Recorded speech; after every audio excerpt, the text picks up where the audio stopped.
और ये कविता Walt Whitman ने अमेरिका के 16वें राष्ट्रपति अब्राहम लिंकन, महान राष्ट्रपति लिंकन साहब की मौत पर, जो कि 14 अप्रैल 1865 को हुई थी, इस मौत को श्रद्धांजलि देते हुए, यानी अब्राहम लिंकन साहब को श्रद्धांजलि देते हुए, जो विटमैन के हीरो हैं, जो ना सिर्फ विटमैन के पूरे अमेरिकन देश के हीरो थे, जिन्होंने सिविल वॉर जिताई, उन्होंने डेमोक्रेटिक प्रिंसिपल्स की बात की और अमेरिका को महान देश बनाने वाले लोगों में से एक हैं।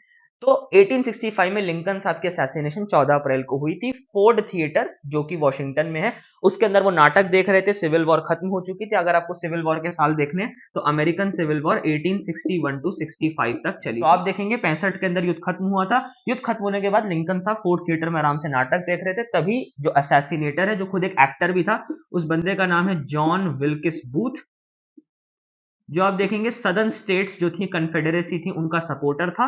और क्योंकि वो नाखुश था कि भैया जो राष्ट्रपति हैं यानी लिंकन है और जो नॉर्दर्न स्टेट्स थी वो जीत चुकी हैं, अब स्लेवरी अबॉलिश करनी पड़ेगी, लिंकन साहब ने आप देखेंगे अमेंडमेंट यानी संविधान में कराकर अबॉलिशन ऑफ स्लेवरी करवा दिया था।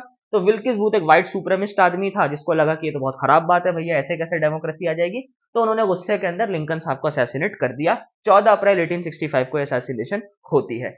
इसी का शोक मनाते हुए पूरा अमेरिका दुख के अंदर है। और विटमैन, क्योंकि वो लिंकन को वैलराइज करते थे, उनके लिए बहुत बड़े लीडर थे, वो उनको जानते भी थे, नहीं पर्सनली तो कभी मुलाकात, ऐसा कोई ऐतिहासिक परिमाण नहीं मिलता कि कभी मिले थे Whitman Lincoln. But Whitman understood the importance of Lincoln, the democratic principles and what he means for the American society. तो उनको श्रद्धांजलि देते हुए 1865 में ही ये कविता लिखते हैं हमारे विटमैन साहब। तो विटमैन जो है वो बहुत इंपॉर्टेंट है।